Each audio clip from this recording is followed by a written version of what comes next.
Assalamualaikum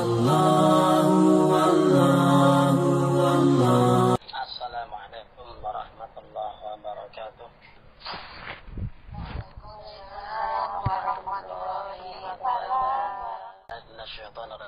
Bismillahirrahmanirrahim. Alhamdulillahi rabbil alamin, wassalatu wassalamu ala sayyidina wa habibina wa syafiina wa dhuhrina wa maulana Muhammadin asrafil anbiya wa mursalin wa ala alihi wa sahbihi wa man tabi'ahu bi ihsan ila yaumiddin. Subhanaka la ilma lana illa ma 'allamtana innaka antal alimul hakim. Amma ba'du. Usikum wa nafsi bi taqwallah faqad fazal muttaqun. Yang dirahmati Allah seluruh jemaah yang bergabung di Aula Iwami Tonker. Insyaallah, alhamdulillah, mudah-mudahan Allah selalu memberkahi. Allah menunjukkan jalan yang diridhoi dan Allah menepati janjinya itu tidak akan menyia-nyiakan,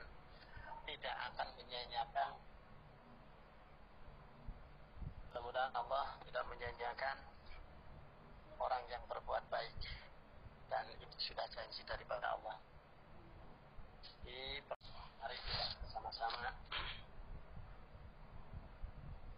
niat menambah wawasan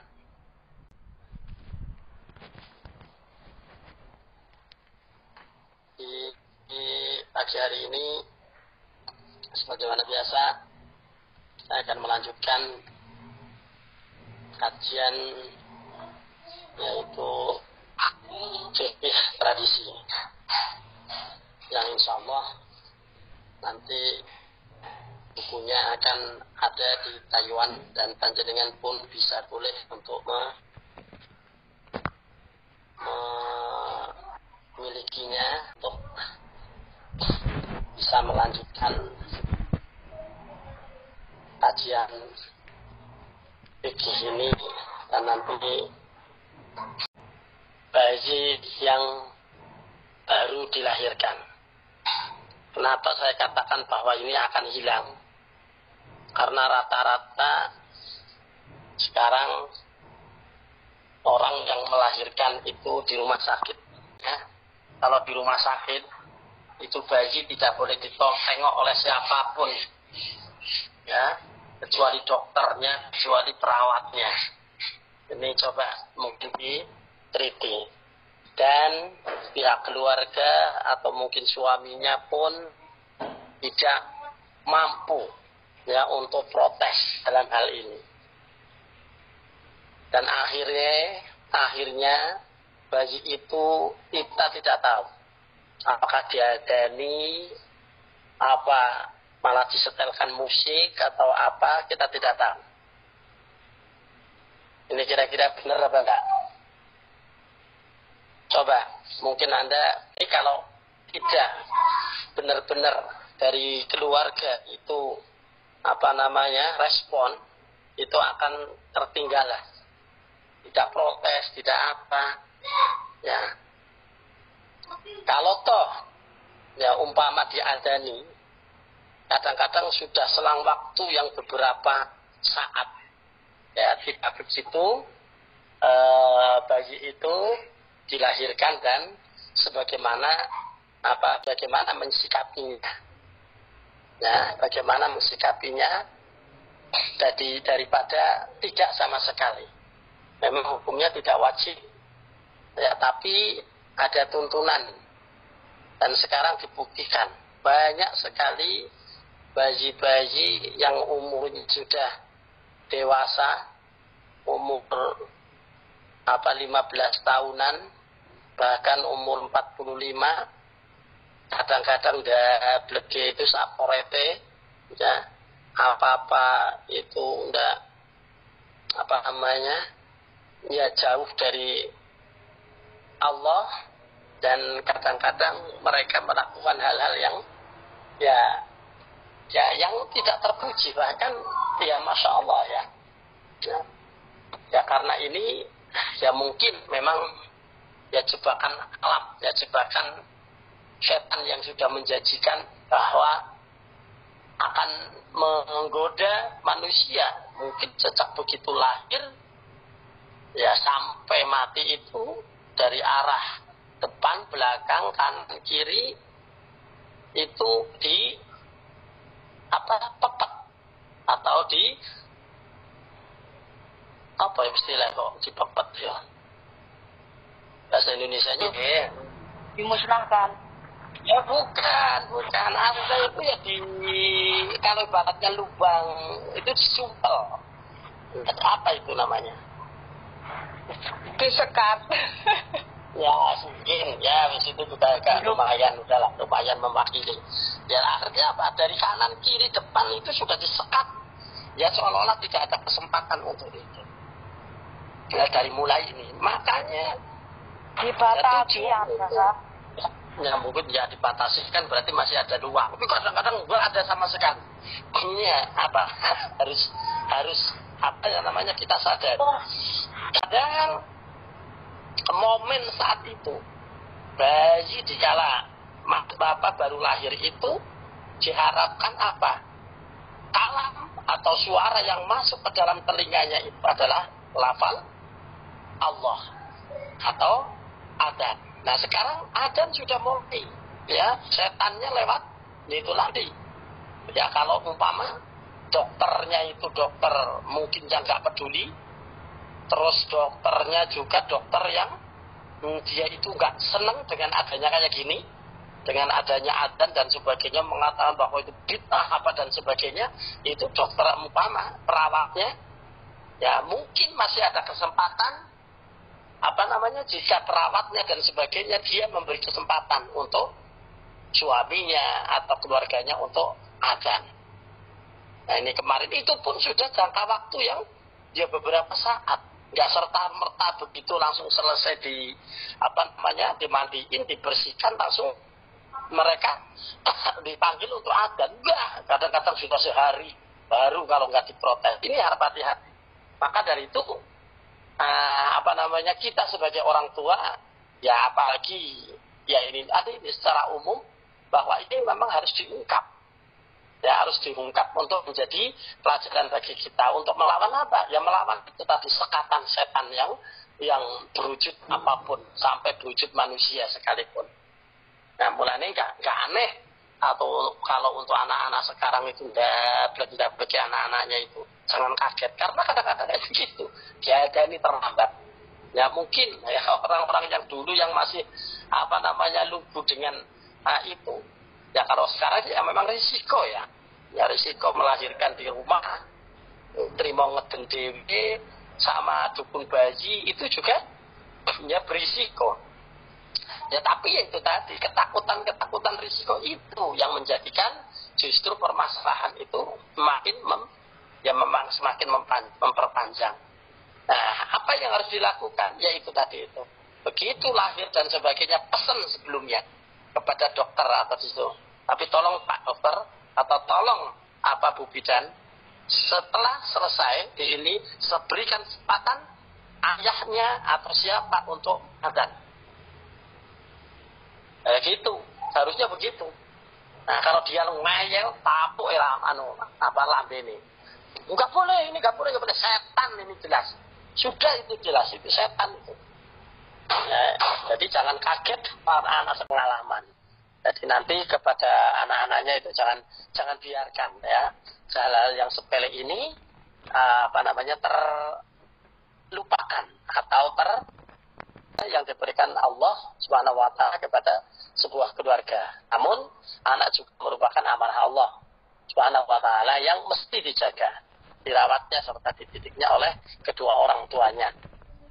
Nah, mendidik anak harus dimulai sebelum anak itu lahir ke dunia, yang hanya dilakukan setelah ia besar saja. Nah, salah satu pendidikan terhadap anak adalah membaca adzan atau iqamah ya ketika anak tersebut dilahirkan. Bagaimanakah hukumnya melakukan hal tersebut? Nah, ini hukumnya. Nah, apakah pernah diajarkan oleh Rasulullah? Nah, ulama sepakat bahwa sunnah hukumnya memandangkan azan dan iqamah pada saat seorang bayi terlahirkan di dunia.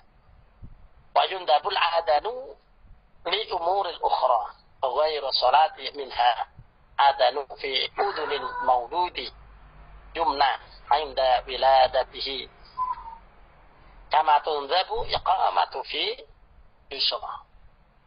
Wa yundabulan den sunaaken apa aladanu adan li umuri kadue perkara ukhra kang liya ghairi umuri sholati ghairi sholati saliyane sholat.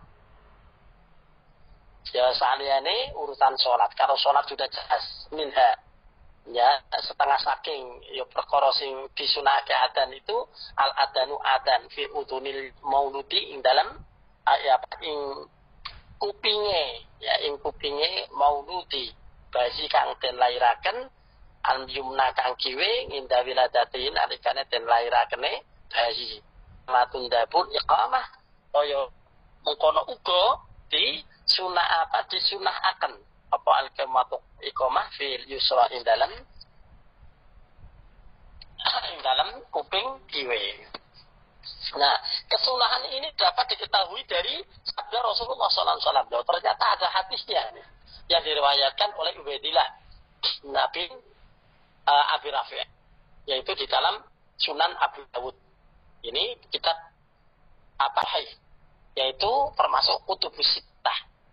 Jadi Bukhari, Muslim itu hanya kitab-kitab kecil, ya kitab kecil yang tapi kalau Abu Dawud, Ibnu Majah, terus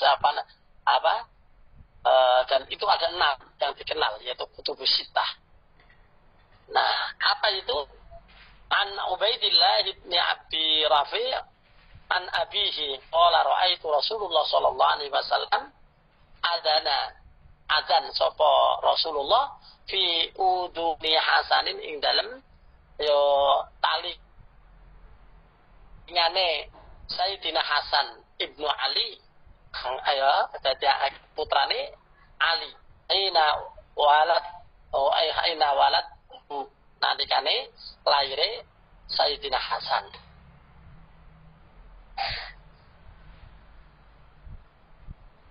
Jadi biasanya kalau di rumah sakit itu bayi tidak boleh ditengok oleh siapapun, ya, kecuali dokternya, kecuali perawatnya. Ini coba mungkin diteliti. Dan pihak keluarga atau mungkin suaminya pun tidak mampu ya untuk protes dalam hal ini. Dan akhirnya bayi itu kita tidak tahu apakah diadani, apa malah disetelkan musik atau apa, kita tidak tahu. Ini kira-kira benar apa enggak? Coba, mungkin Anda bisa merasakan atau tidak, mungkin keluarga jenengan yang di rumah sakit, kira-kira sulit atau tidak? Ya. Wahada utawi iki kesunahan itu kot naso benar-benar tulus yakinaken netepaken sapa al fuqahau ya para fuqaha, para ulama mengetahui hal yang mungkin baru atau akan atau sudah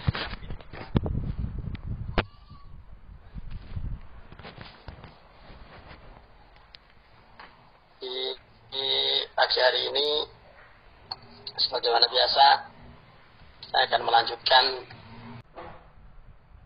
yaitu perbuatan ini adalah relevansi ya yang sempurna untuk mengusir setan dari anak yang baru lahir.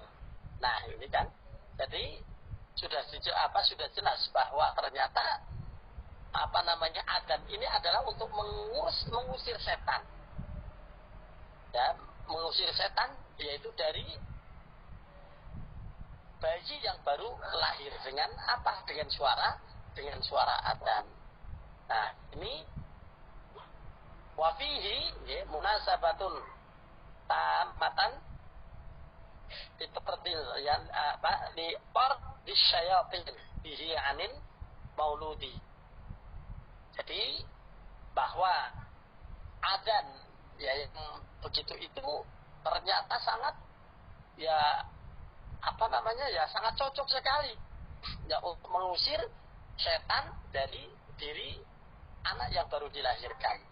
Ya sebagaimana keterangan yang ada di dalam hadis. Ini adalah dalam kitab Majmu' Al-Fatawi. Menjadi jelas bahwa ada untuk bayi yang baru dilahirkan itu memang sunnah hukumnya. Salah satu fungsinya adalah itu mengusir setan dari anak yang baru lahir tersebut. Nah, ini pun pelajaran bagi bayi bahwa awal pertama kali yang didengar oleh telinganya itu adalah yaitu lafal Allah atau lafal adzan. Jadi begitu ya.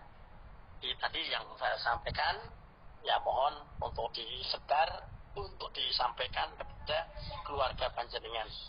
Kalau yang melahirkan di rumah sakit, tolong pesan bahwa kalau sudah lahir, sudah selesai ini dengan cepat Pak, mohon untuk suaminya adzan ataupun siapa yang bisa adzan, karena fungsinya begini. Nah ini untuk kita untuk menanggulangi serangan setan untuk anak-anak kita. Masya Allah, ini pengalaman ya. Jadi pengalaman yang yang saya hadapi lagi di TPQ saja. Di TPQ itu kan sekolah ngaji. Mau apalagi kayak di SD dan sebagainya. Wah, ada itu anak yang Masya Allah itu. Padahal masih kadang-kadang kelas 1 nggak bisa diurus. Wah, kita berikan ini. Terus kadang-kadang lucunya masih kan kelas 1 aja udah istilahnya berani itu. Nggak asai tasnya batik kancane. Potret ambet dino hilang. Setip hilang. Ini yang nggak taunya kadang-kadang kumpul di antara satu anak yang kayak gitu. Nah inilah. Nah kemungkinan itu ya kayak gitu itu. Nah dari kecil saja sudah semacam itu. Nah ini sangat Masya Allah. Jadi waduh, anak itu sekarang itu sangat sulit untuk dikendalikan. Dan gurunya pun masa bodoh. Ya, masa bodoh. Tapi alhamdulillah. Jadi ya karena satu pengalaman harus ada keberanian. Jadi seorang guru itu dituntut untuk bagaimana seorang murid itu bisa tenang. Caranya apa? Ya caranya itu kasih kegiatan, kasih dia itu jangan diberi kesempatan untuk dia itu tidak ada pekerjaan, pasti dia bermain. Karena kenapa? Watak anak kecil itu begitu. Nah, maka dari itu kalau saya pas ngajar di TPQ ya, di TPQ itu sudah. Jadi yang satu itu mungkin suruh maju, ya suruh baca, yang di belakang dikasih tugas nulis, ayo tulis A. Nah, yang ini terus kita baca. Bos, baca berapa nih penting dulu. Gimana sudah? Dan dia tetap ya, walaupun bagaimanapun bisa 70% pasti itu menang. Nah, kalau yang lain kok dari sekian banyak itu ada yang rewel, dia secara otomatis akan dikomplain oleh teman-temannya yang dia lagi garap. Dan dia secara otomatis merasa bahwa dia itu tidak pantas melakukan hal semacam itu. Karena apa? Kebanyakan yang lain nulis, dia cicilan. Nah ini salah satunya itu. Karena apa? Karena sudah menjadi watak bahwa di dalam kehidupan itu yang paling sedikit. Nah inilah makanya kenapa saya itu kok menggembor-gemborkan payung murah masalah. Bahwa kenapa pentingnya jamaah itu harus banyak. Karena apa? Karena sesuatu yang banyak itu adalah dianggap lebih benar daripada yang sedikit. Kalau tidak dianggap lebih benar, yang banyak itu adalah menguasai daripada yang sedikit. Atau yang banyak itu lebih dianggap pantas daripada yang sedikit. Ya kalau nggak percaya silakan saja. Coba saja. Dilalah. Yang dilalas ini yang ada di dalam ini. Nah di Taiwan kan semuanya podo pelontosan, nggak pakai ini, pakai nggak pakai rok mini semuanya di dalamnya. Terus sampean kok untuk ke situ itu pakai jilbab sendirian. Kira-kira gimana itu? Ya, satu-satu terus dablek memang. Tapi kalau nggak dapat tetap sorotan orang akan kadang-kadang dianggapkan sok suci, sok alim. Ya enggak kira-kira. Sekarang sebaliknya, semuanya jilbaban, tapi ada satu anak yang pakai rok mini, nggak pakai jilbab, nggak pakai apa, pakai baju saja yang koyo walang ya cuma nutupi. Boleh. Iya, dibully pasti itu. Jadi yang sedikit itu pasti dibully oleh yang banyak. Karena apa? Dianggapnya nggak pantas yang sedikit itu.